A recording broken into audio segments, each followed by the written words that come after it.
Ардчилсан намын гүйцэтгэх зөвлөлийн онцгой комиссоос өнөөдөр мэдээлэл хийлээ. Мэдээллийнхэнд сум орон нутгийн иргэдийн хурлын сонгуул болоогүй байхад дарга нарын халаас илгээ хийж эхэлж байгааг онцлон тэмдэглэлээ.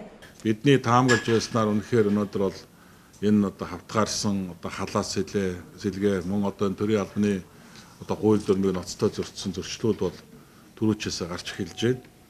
За хэд олонготой ирдэж өнөөдөр аймаг нийслэлийн иргэдийн хурлын сонгуул явагдсан хэдий ч сум орон нутгийн сонгуул явагдаагүй байхад сум орон нутгийн удирдлагуудыг дуран мэдэн солих хүч төрөмгийлэн тэр өрөө ажлын өрөө байранд нь дайрч орох, сэв савыг нэвдэх, тамга тэмдгийг булааж авах, тэр этгээд иргэдийн хурлын төлөөлөгчдийг барьж хорих гэдэг ингээд хууль бус хүч төрөмгийлсэн үйл ажиллагаанууд эхнээсээ явж эхэлж байна. За өчигдөр засгийн газрын хуралдаан болсон хэд хэдэн томилгоонууд хийгдсэн байгаа. Томилгооны араас дандаа энэ хууль бус үйл ажиллагаанаар дагалдах юм шинж төлөв харагдаж байгаа. Жишээ нь өнөөдөр төрийн албан агчдын гол баталгаа болсон төрийн албаны зөвлөлийн гишүүдийг солих. За мөн яамд тусгай газруудын төрийн нарийн бичгийн дарга болон тамгын дарга нарыг солих гээд энийгээ дагаад жирийн төр тангараг өргөд ажиллаж байгаа төрийн албан агчдыг солих, хомруулан халах энэ ажиллагаанууд бол хийгдэж эхэлж байна гэсэн мэдээлэл биднэрт олноор ирж байгаа.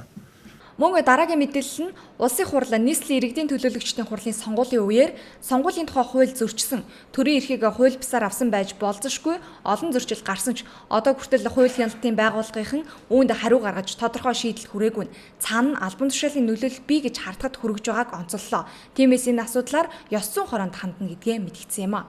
За бид бас манай намын хувьд сонгуулийн явцад бол Монгол Ардын намын хууль тогтоомж зөрчсөн маш олон үйлдэлүүдийг, маргаануудыг бид нар бол хууль хяналтын байгууллага шүүхтүүд гаргаж өгсөн. Гэтэл өнөөдөр ямар нэгэн байдлаар албан тушаалын нөлөөлөл байдیں, ямар үйлдэл байдیں энэ асуудал дээр ямар нэгэн хариу өгөхгүй. Ер нь бол хууль хяналтын байгууллагууд ер нь бол энэ тал дээр бас нэлээд өрөөсөл ажиллаж байгаа гэж бид нар бол хардаж байгаа. Ийм учраас бид нар бас энэ тодорхой бас энэ хууль хэрэглээний хувьд ажиллаа хийхгүй байгаа. Дээр нь бас нөлөөллийн аргаар шийдвэрт гаргаж байгаа төрийн албан агчдыг бид нар хууль хяналтын байгууллагын албан агчдыг бид нар мэргэжлийн төвшин ёс зүйн хороонд бид нар бас хандаж бас шалгуулах ажлыг бид нар бас эрчимтэй хийхийг бас мэдгэж байгаамаа. Онцгой комиссийн нарийн бичгийн дарга Батхуйгийн зүгээс Монгол Ардын намаас нэр дэвшигч Болоржулан, Хүрэлбаатар, Сод бэлэг, Дан Бочор, Оюун хорол нарын мөнгө тараасан мөн энх болдол Хүндээ жанцнаар сонгуулийн хууль зөрчсөн шалтгаанаар шалгуулгаар хяналтын байгууллага тухайн үед өгсөн.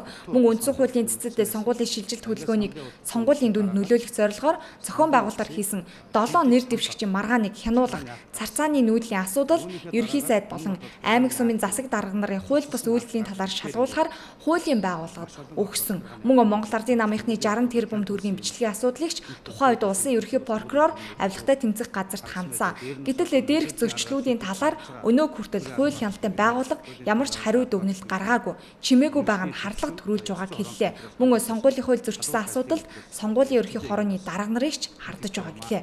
Сонгогчдын тоогоор хэвлэж тараасан саналын хуудас нийт Монгол улсын 21 аймаг 9 дүүрэгт бүрэн хүрсэн гэсэн мэдээллийг чиг үүргийн удирдах албан тушаалд хөргүүлсэн боловч яг сонгуулийн байдалд бол дутуу саналын хуудас хүргэгдсэн байсан.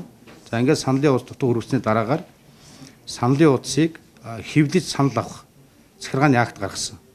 За үүнийхээ дараагаар мөн захиргааны актыг цуцлсан акт гаргах мэтээр ингээд маш олон захиргааны актуудыг зөрчөөд сонгуулийг бодлоонтуулсан юм илт бас хууль бус үйлдэлүүдийг сонгуулийн ерөнхий хорооны удирдлагууд гаргасан байж болзошгүй байгаа.